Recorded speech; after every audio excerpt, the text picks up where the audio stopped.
Hey everyone, it's Arwen here. Before we start the show, I just want you to be aware that there is a small bit of salty language. So please just be aware of that if you have little ones in an earshot. Enjoy the show. Many of the things that I thought were the worst things that ever happened to me actually gave me incredible coping skills later on in life. Welcome to She Handled It, a podcast dedicated to sharing empowering stories of women who have faced major adversity and how they overcame it. I'm your host, Arwen Becker. I'm a wife, mom, national speaker, author, entrepreneur, and athlete. But on my journey to these triumphs, I've battled many life-altering challenges. Thankfully, I found freedom when I realized I was not alone. I invite you to join me each week as I explore the inspirational stories of determined women who overcame life's toughest moments. Ultimately, how she handled it, and so can you.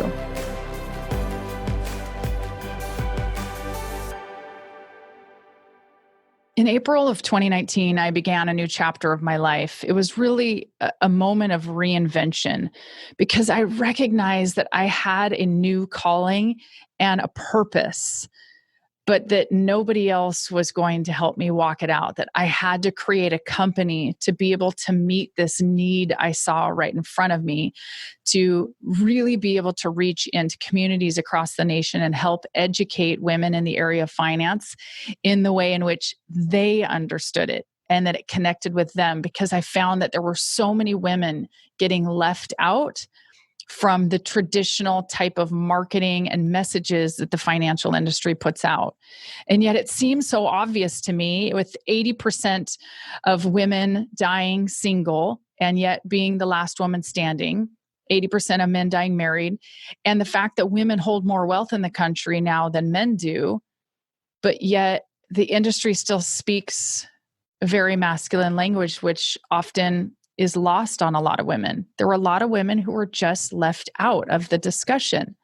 And it wasn't just to inspire women so that they would improve their lives in financial and life discussions, but really it was to also bring disruption and awareness to this male-dominated industry that I was in. And as I started looking at it, and as months clicked by, it became so daunting. Because for me, I am a slow start. I don't jump into anything without over processing it and thinking about it and thinking about it and thinking about it and thinking of every possible scenario that could go wrong or go right. I could just get stuck over processing. And I thank God that I met Alayne Reesberg at that time. Have you ever had one of those encounters, where you meet somebody and you're just sure that you need to spend time around them? You're not even sure why. You know that they need to be in your life. And that was the moment that I met Alayne. And it wasn't just me, actually. Randy happened to be at my seminar that night. He met her as well. And he was like, you need to know this woman. And so we talked briefly at the end of the event. And then she and I met once to talk a little bit just about business and retirement planning. But there was way more to our conversations than that. There was this really true connection on mission and purpose and really being able to provide something important that our industry, my industry, needs. And what I so admire about Alayne is that she has this ability to take these raw ingredients, these ideas and passion, and just like, I've just got all these ideas, but I just don't know how to distill them down into something. And to take all of those ingredients and to create just this tangible beauty from it. So I knew that I wanted to start this new company. I knew it would change women's lives, but I really had no idea where I was supposed to begin. And that is exactly where she was the catalyst. She was like, we're going to go here. Okay, do we have paint colors for the wall? Okay, now we need to talk about your book. And it was like all these things. And I was like, she was the person to help me move into my destiny and usher in this reinvention.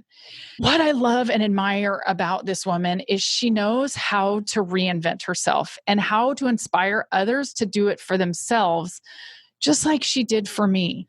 Alayne grew up in this rural town in the middle of the Kalahari Desert in southern Africa. Get this, population 20,000. She escaped her hometown as soon as she could, and she went on to earn a degree at the University of Cape Town. After graduating, she joined the South African Foreign Service. She's fluent in 4 languages, 3 more than me, I might add. Her amazing career took her to postings in the UN in New York, the South African embassies in DC and London. She was a parliamentary spokesperson for foreign affairs in South Africa. She was a negotiator in the UN brokered process that ended an 18-year civil war in neighboring Namibia and Angola. And then came the really decisive event, the release of Nelson Mandela and the first democratic elections in South Africa. I'll let her tell you a little bit about the Amazon documentary movie she was featured in. But following a divorce, she returned to the US in 94 and went back to school for a master's in journalism. By 97, it was time for a reinvention. Through many twists and turns, she ended up in the Seattle area at Microsoft, where she became the executive producer for many global events, most notably Bill Gates' annual gathering of 100 CEOs. By 2007 and a 50th birthday, it was time for another reinvention and a new man after many years of a single life. Unfortunately, kind of ended in disaster. But she eventually returned to work in South Africa, and in 2012, she was the CEO of a very prestigious, globally visible project back in Cape Town. Alayne Reesberg is all about taking risks and being brave and a willingness to continue to reinvent herself throughout every season of life. So Alayne, why don't you take me back to that hometown? What was it that you were escaping from? I mean, you had 4 siblings and a family.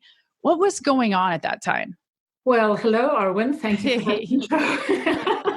Yes. So when I cast my mind back to that time as the 4th of 5 children, I was lucky to be largely invisible to my parents. They were so locked in their own dysfunction. 2 basically decent human beings who simply couldn't meet each other's needs. And, we all start with that story of origin of our parents. And for me particularly, it was a drama that I played out time and time again in my own relationships. I had a really smart mother who got married and had 5 children. And so her career as an auditor, she trained as an auditor, just took a back seat completely. She never got back to her career. So I grew up hearing that dissatisfaction with her, even as she stepped up and took very good care of us. I think the other thing that I later on understood was her internalizing of her own and stuffing away of her own dreams and hopes really manifested in what I now know was depression. And it was kind of irritated with depression because it takes me back to that point. But I was in this little village. It's blistering sunshine. There's too little water, too little money, too little of everything. So it's a really good place to get away from. Yeah. Then I go to Cape Town, and Cape Town's very much like Seattle. It rains in the winter. It rains. It's green. It's almost obscenely green. And suddenly I'm at this university where anything goes. It's this radical, very left-wing university. Of course, my high school principal was horrified that I should go to UCT. They called it the University for Communism and Terrorism. Wow. But anyway, there I was. I was a very good sportswoman, so I could connect with the game I played at national level. But finally, I was in a huge place where I could fiddle in the library, talk to people, drop in on lectures, got into politics a little bit because I liked the performance part of it. I was on the sort of conservative side on a radical campus, and that was interesting. And I remember throwing some people who were pamphleteering in the dormitory where I was the head student because they knew that the ballet students, the dance and music students were stupid and they could probably get them to vote. So anyway, so that was interesting. But, looking back, the fact that I almost grew up unnoticed by my family also meant that I learned autonomy at a very, very young age. I was able to operate, and I set about creating my little universe of people. So there's some people I remember vividly. There was Tani Anna, who was the librarian, and there was a children's library and then the grown-up library. And by age 12, I had read every book in the children's library. Wow. And Tani Anna then very carefully took me into the grown-up library. And I hated grown-up books, but I loved National Geographic magazine. That was on the grown-up side. Mm-hmm. But so I found these people that spotted something in me and that would guide me to places. A woman that I remember, the mother of a friend of mine, and then the parents of another friend of mine. And years later, we talked about my career, and Auntie Rita Neeson said, "Oh, my darling, I knew you'd be successful. You always talked about living overseas."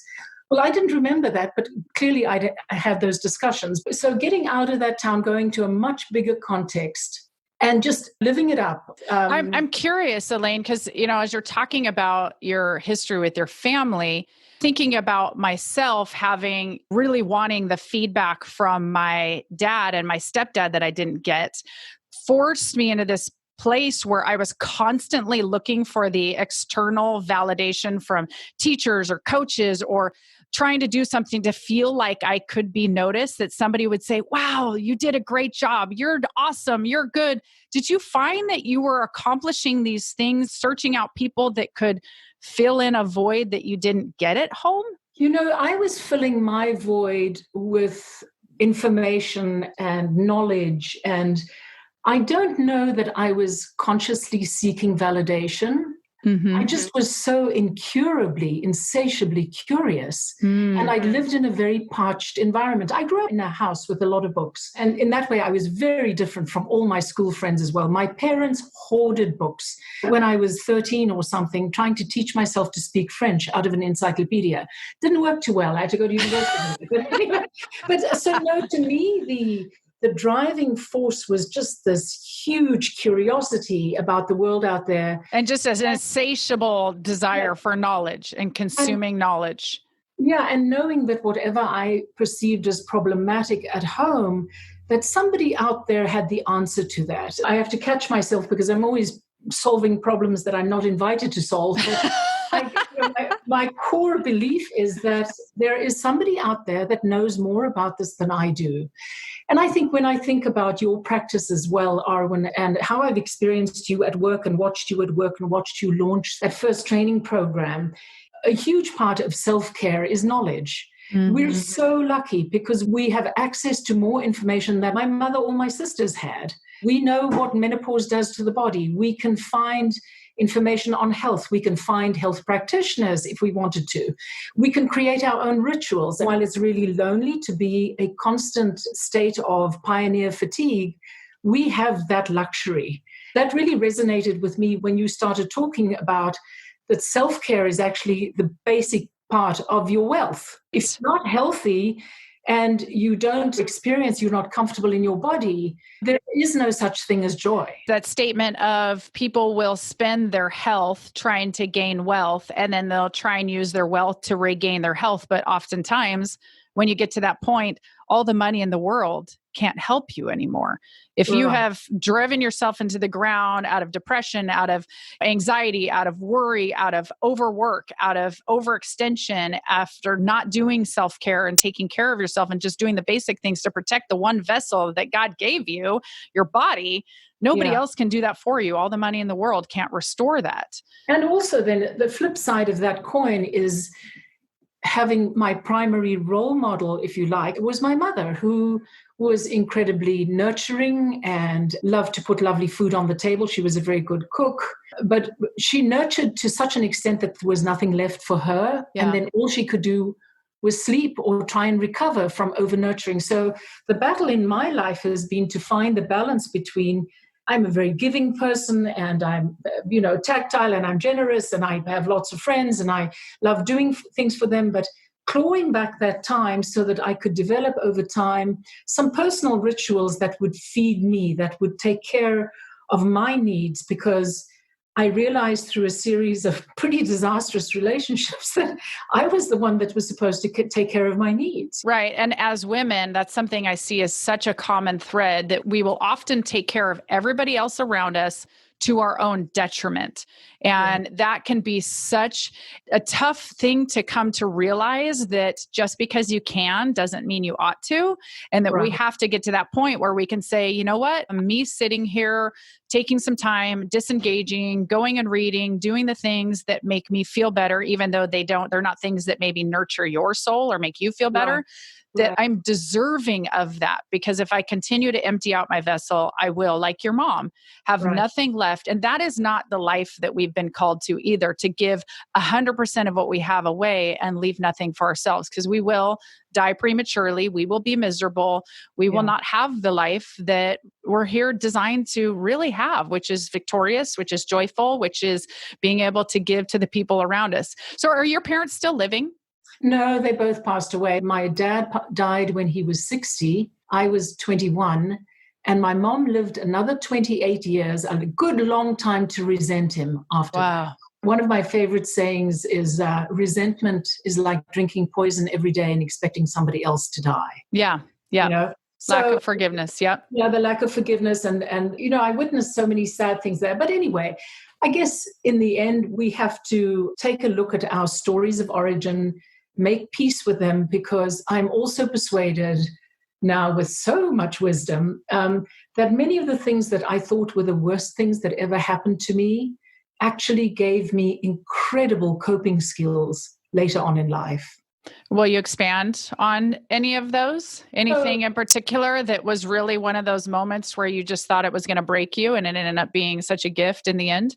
Well, let me tell you. So my parents had a very difficult relationship, and I guess that was my early signs that I was a good planner. And I remember making elaborate plans so that we could escape, down to timing when the train would come to town. We'd pack our little suitcases, we'd hide them under the bed so my father wouldn't see them. We'd arrange for him to go play cards somewhere else, and then Auntie Yvonne would pick us up and take us to the station, and we would escape. Is this just you and your siblings? So I was this big planner, and then I laid out my plan to my mother, and she said no, and I really couldn't understand. Well, I was only 11 at the time, but why not? Get a plan together and do it. But what it taught me, other than the autonomy, I'm curious about people. I love to be with people, but I'm not sort of needy, and I don't know whether that's just the flip coin of being shut down a little bit, having, vulnerability shut down. But my motto is find a way. If we're not happy in this house and he's not going to change and he's going to make us miserable, let's go. Let's leave. That was my reinvention, is when you get to a place where you consciously understand that what is going on around me now, whether it's what I'm doing to myself or what I allow other people to do to me, when I get to that point of clarity, change the plan. Right. The thing that I admire so much about you, and which I think is so hard for so many of us, is I think a lot of us come to that realization, but it's the action that now needs to go in to actually make the change. Because for me, you and I met during a very significant time in my life of reinvention. Here I've owned a retirement planning firm for now 20 years. And 16 of those years, I was in the background. I was doing administration and operations, and I wasn't the face and the voice of the company, and I wasn't sitting down with clients. And yet trying to transition into that first phase of becoming a full-blown advisor and doing all of these public events and doing radio and a much different role, it took me a lot of pain, a lot of difficulty, a lot of heartbreak, nearly cost me my marriage because of it. But it was a reinvention that I knew needed to occur. But because I think of this slow start part of me that wants to have everything planned before the jump is made, how would you help somebody know how to get past that first step, knowing that nothing that you do is going to change that feeling you have inside until you actually start walking in that new you that needs to come? All growth starts with awareness. In my life, I've been a management consultant. I've worked with people, tried to help people. If there isn't a glimmer of recognition that something needs to change, you can't really unpick that scab. Mm-hmm. And the way that I went about it for myself, and this is my old habit, I find a new text. I either find a new book or a set of books or a video, or music is very, very important to me in my life. And I sort of start drawing pencil lines until they become darker and an image becomes visible. But there are a couple of things, I think, to me, and I should have added a disclaimer really on in this conversation, because my experience is my experience, and I can help, or maybe something that I can say can be of help to somebody who is similar to me. But Sure. I guess the insecurity of my growing up has made me more comfortable with lack of safety than a lot of people. Mm. I have dear friends, and they always tell me about how they'd go home and sit and drink pots of tea with their mum and dad when they went home from college, and they talk it through. Well, I never had that luxury. So I've had to live with a real reality for me of lack of safety, and that I need to make it safe for me. But there are a couple of rituals that I have. First of all, I've been really almost irresponsible about shedding excess. I just haven't shed the excess 20 pounds, but we'll get to that. But, the COVID 20. The COVID 20. So I'm fitter now than I was going into COVID. So, but the first thing is to really take a long, hard look. And now that we have free time and we're locked up at home, take a look at the stuff that simply doesn't serve you anymore. America is a place of plenty. I come from a place of real poverty and not plenty, too little of everything. But, everybody has huge garages. When the toilet paper stampede started in Seattle, I was horrified because I knew that every good household in my area probably had 1,000 paper napkins in the garage, and they could wipe their bums with paper napkins.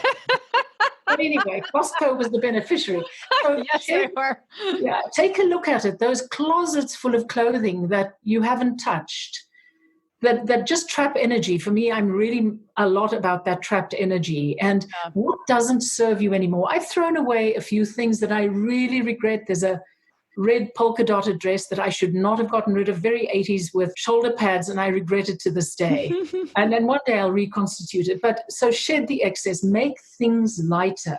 Yeah, that's so true. All the rubbish in your kitchens, the Tupperware drawer, just when you clean that out, somehow it's not quite that, you don't quite get that theme song from the detergent, but something starts smelling a little better. And then the very important part is supporting yourself. And then we've talked about health a little bit. Be really clear about what your needs are. If you're in a relationship, in many cases, I'm really fortunate because I'm not in a relationship right now. So I meet my own needs as best I can. And then establish a ritual that is uniquely your own and selfishly your own. I have a few. I try and walk every day, even if I have a buzzing hangover from the night before. Try and get out there. And I know that you're very disciplined about that as well. Yeah. Because that resets and it gets me back in, on top of my feet instead of, over the tip of my skis. Yeah. So whatever that ritual is, I also have some very expensive Italian bath salts. I draw a hot bath and sit in there, and then I leave the water in the bath for the rest of the day, so the whole house smells. That's interesting. I haven't thought about that. But get a really good one because especially if you share space.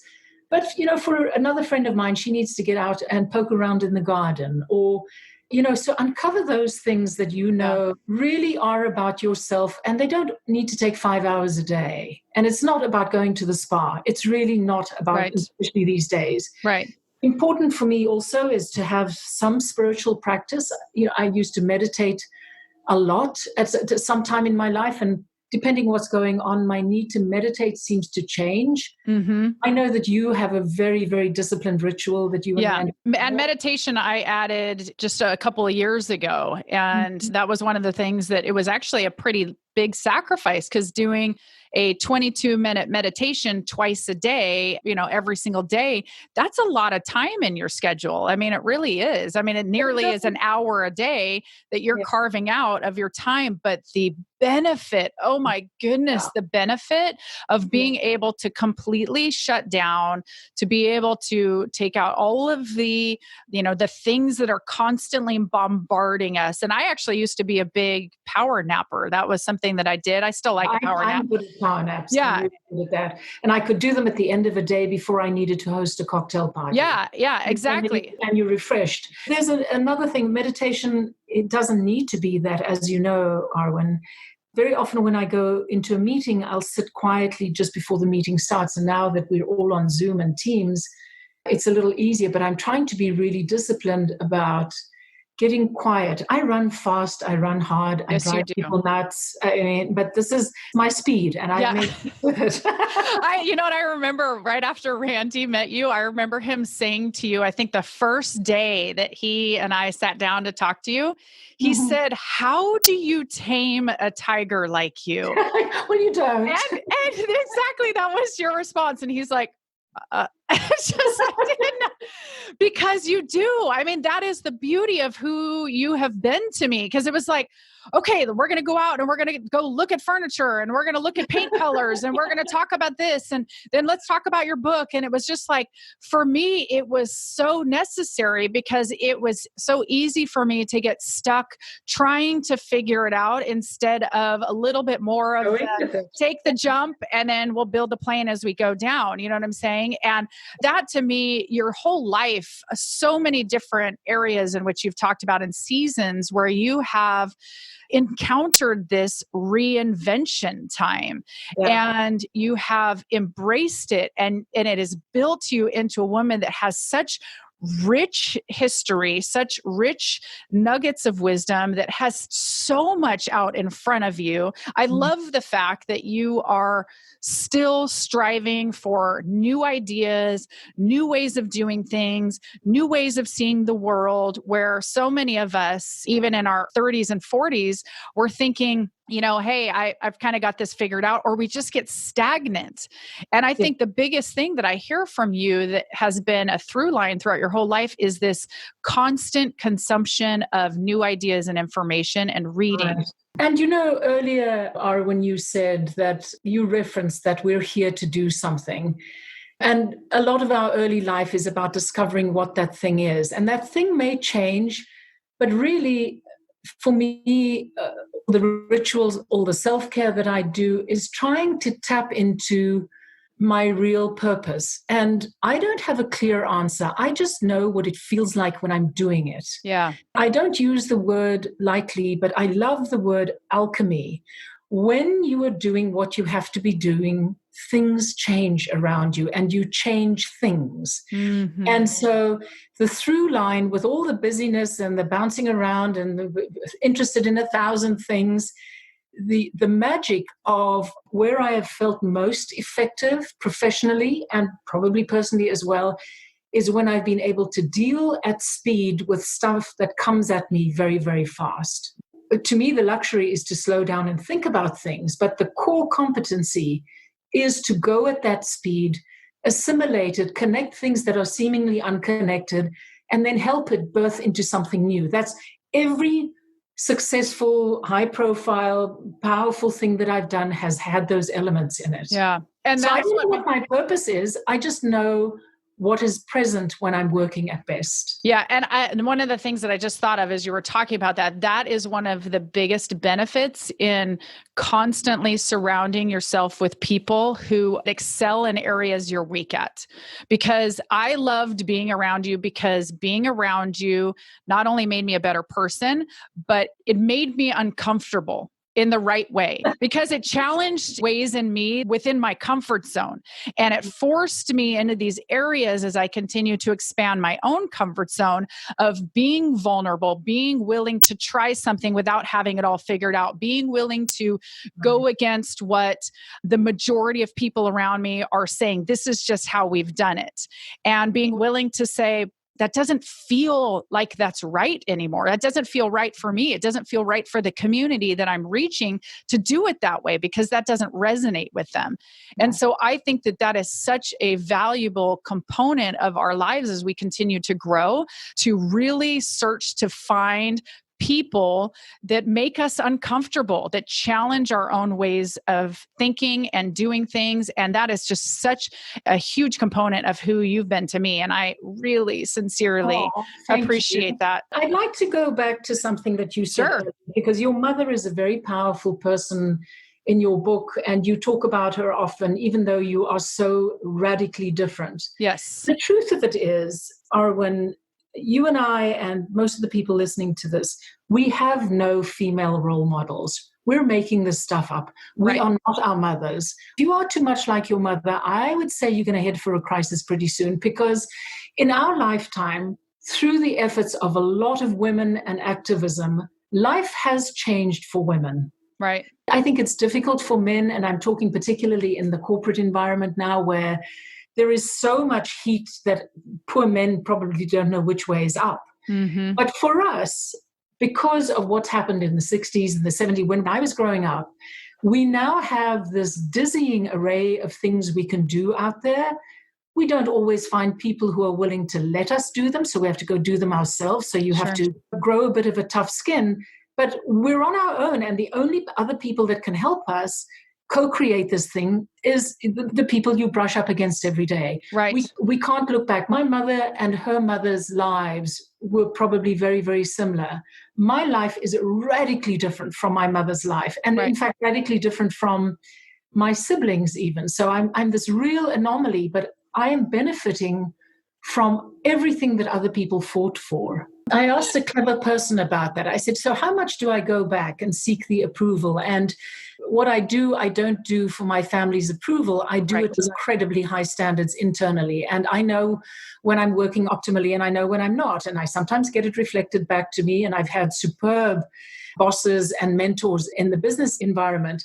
But you look at your tribe, what do you do when you're consistently out of step with your tribe? And she said to me, this clever person, she said, you mourn it and you move on. Oh, so good. That's so good. I think that is such a great place for us to transition, because you and I could talk about a bazillion different topics. I know that we are going to have more conversations about some other really deep things that you and I have got into over this past year. So what would you say, as we're looking at reinvention and the things that you've gone through in your life, the women that are listening, what would you want them to take away? If they're in this point where they're going, I just feel like I'm being drawn to something new and different, but yet I'm hitting this resistance of changing.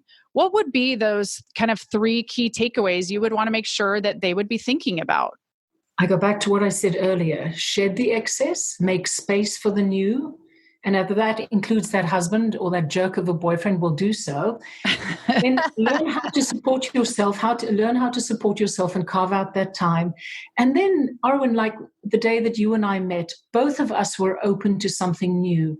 You have to remain open. You have to sign up for this with the universe to say, I'm ready. And now somebody needs to walk into my life that'll kick my butt or push me in a new direction. So you've got to build that little plinth that gives you a little foothold there before you can step over onto the next step.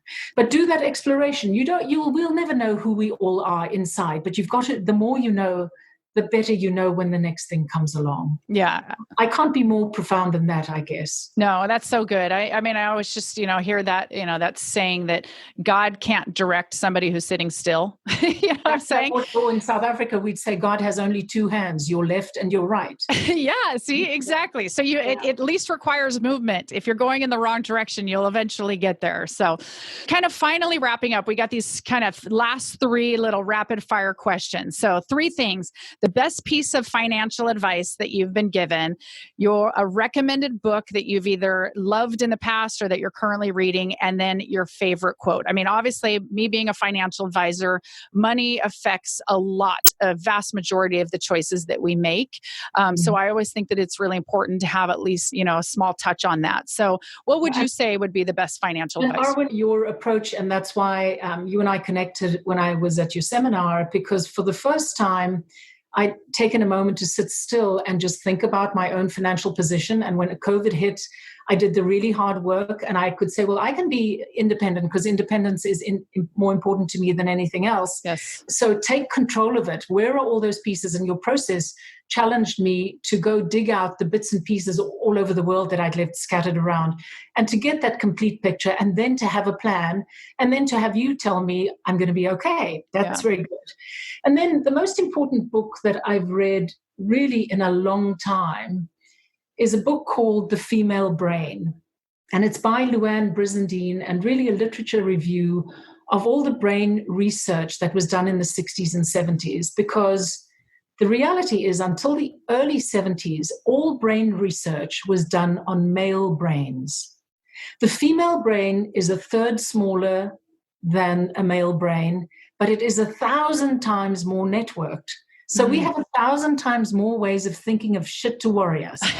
So, but it's a very important thing because it understands. It drives me nuts, that damn brain sometimes. The female brain. So she wrote The Female Brain. It was very, very successful. And then she wrote a really slender volume called The Male Brain. I get that as well. So, so really understanding that we are biologically very, very different, when very often the corporate environment tries to homogenize us. We are very different. We bring incredibly different skills to the world.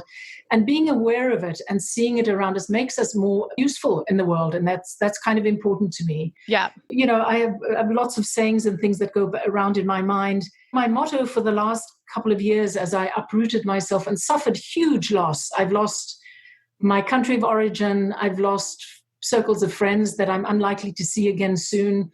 I've certainly lost a beautiful home, stuff like that. So my motto just these last few years has just been find a way, find a way. I love that. There is, absolutely. And so if our listeners are wanting to get a hold of you, what is the best way to do that? The best way to find me is on LinkedIn. I need to spell my name. It's Alayne, and Reesberg is Reesberg.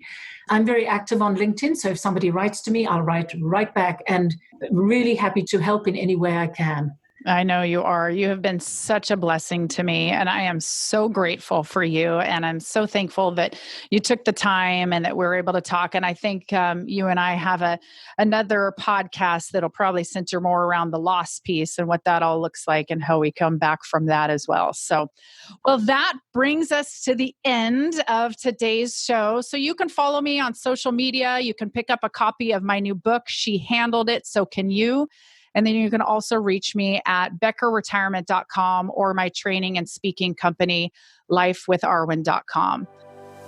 Thanks for spending time with me on the She Handled It podcast. If you enjoyed today's episode, please be sure to subscribe so future interviews are automatically downloaded directly to your device. And if you want access to the show notes, including links to all the resources mentioned, visit lifewitharwin.com/podcast. Thanks again for joining me. Now charge forth, because if she handled it, so can you.